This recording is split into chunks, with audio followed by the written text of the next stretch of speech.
Hello students, अपने पिछले lecture में मैंने आपको इंटरफ्रेंस के बारे में बताया था। इंटरफ्रेंस में जो कंस्ट्रक्टिव फ्रिंज प्राप्त होती है, जो डिस्ट्रक्टिव फ्रिंज प्राप्त होती है, उसकी फेज जो होंगे, फेज का जो डिफरेंस होगा वो हमने आपको बता दिया था। यानी कि कंस्ट्रक्टिव फ्रिंज के लिए जो फेज डिफरेंस फाई का मान था वो किसके बराबर था? 2m पाई के बराबर था। आप मेरे पिछले लेक्चर में जाकर के देखेंगे तो आपको ये चीजें समझ में आ जाएंगी कि फाई का मान 2m पाई और फाई का मान 2m प्लस 1 पाई कैसे आ गया। आपको ये लेक्चर देखने से पहले इस लेक्चर को बहुत अच्छे से समझने के लिए इससे पहले वाला लेक्चर देखना बहुत जरूरी है। यहाँ पर देख लीजिए, कंस्ट्रक्टिव फ्रिंज के लिए फाई का मान कितना है? 2m पाई, यानी कि फाई का मान कितना आ रहा है? 0, 2 पाई, 4 पाई, 6 पाई। अगर उन दोनों तरंगों के बीच का जो फेज डिफरेंस हो 0 हो, 2 पाई हो, 4 पाई हो, 6 पाई हो, तो हमें कैसी फ्रिंज प्राप्त होगी?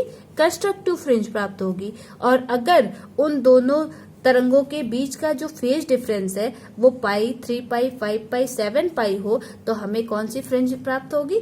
Destructive fringe.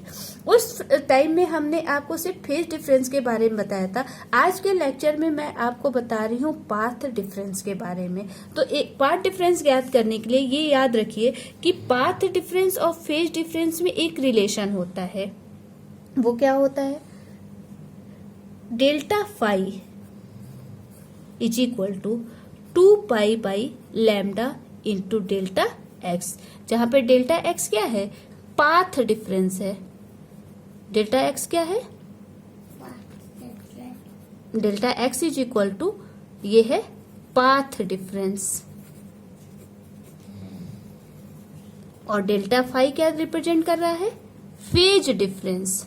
फेज डिफरेंस को हिंदी में कहते हैं कलांतर और पाथ डिफरेंस को हिंदी में क्या कहते हैं? पथांतर।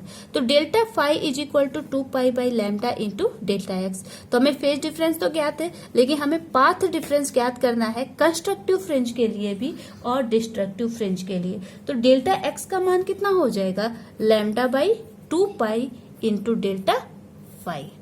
ये फार्मूला याद रखिएगा।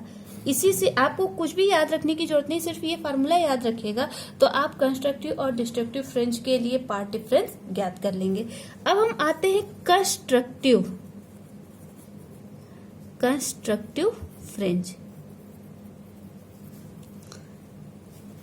कंस्ट्रक्टिव फ्रिंज को हिंदी में कहते हैं समपोषी। क्या कहते हैं? समपोषी। समपोषी व्यतिकरण के लिए यहाँ पर delta x is equal to कितना हो जाएगा? Lambda pi 2 pi into delta phi का मान कितना होगा? 2m पाई। किसके लिए? कंस्ट्रक्टिव फ्रिंज के लिए। तो यहाँ हम पुट कर देंगे 2m पाई। यहाँ पाई से पाई कैंसिल हो जाएगा, 2 से 2 कैंसिल हो जाएगा, तो डेल्टा एक्स का मान आ जाएगा m लैम्डा। अगर जहाँ पे m का मान कितना है? 0, 1, 2, 3 डॉट डॉट डॉट। अब अगर m का मान हम पुट करते जाएं तो डेल्टा x का मान हमें ज्ञात होता जाएगा। ये हो जाएगा 0 lambda, 2 lambda, 3 lambda, 4 lambda dot dot dot. तो कंस्ट्रक्टिव फ्रिंज के लिए पाथ डिफरेंस कितना हो जाएगा? 0 लैम्डा, 2 लैम्डा, 3 लैम्डा, 4 लैम्डा, जहां पे m का, या फिर इसको m लैम्डा कह सकते हैं, जहां पे m का मान कितना है? 0, 1, 2, 3। अब हम डिस्ट्रक्टिव फ्रिंज के लिए बात करेंगे। डिस्ट्रक्टिव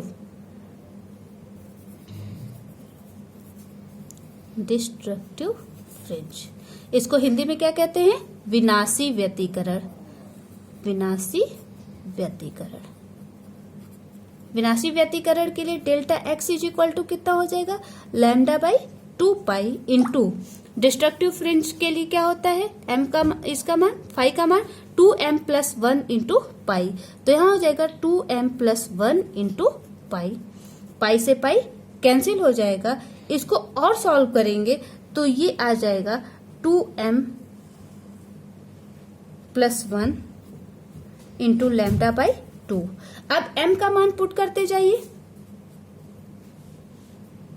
यहाँ पर m का मान पुट करते जाइए। 0 पुट करेंगे तो यहाँ कितना हो जाएगा? Lambda by 2। 1 पुट करेंगे तो ये 3 लैम्डा बाई 2। m का मान 2 पुट करेंगे तो ये 5 लैम्डा बाई 2। फिर 7 लैम्डा बाई 2। इस तरह से आप इसको सॉल्व करेंगे तो आपको ये ज्ञात हो गया कि डिस्ट्रक्टिव फ्रिंज के लिए पथांतर कितना होगा, λ/2, 3λ/2, 5λ/2, 7λ/2। इसको हम ऐसे लिख सकते हैं 2m - 1 इंटू λ/2। यानी डिस्ट्रक्टिव फ्रिंज के लिए जो व्यतिकरण होगा, जो पथांतर होगा, वो कितना हो जाएगा 2m - 1 λ/2। और कंस्ट्रक्टिव फ्रिंज के लिए पथांतर कितना हो जाएगा mλ। आई होप कि आपको ये समझ में आया है। इसे अपने दोस्तों को भी जरूर शेयर करिए, जिससे उनको भी ये पढ़ने में आसानी हो सके। Thank you.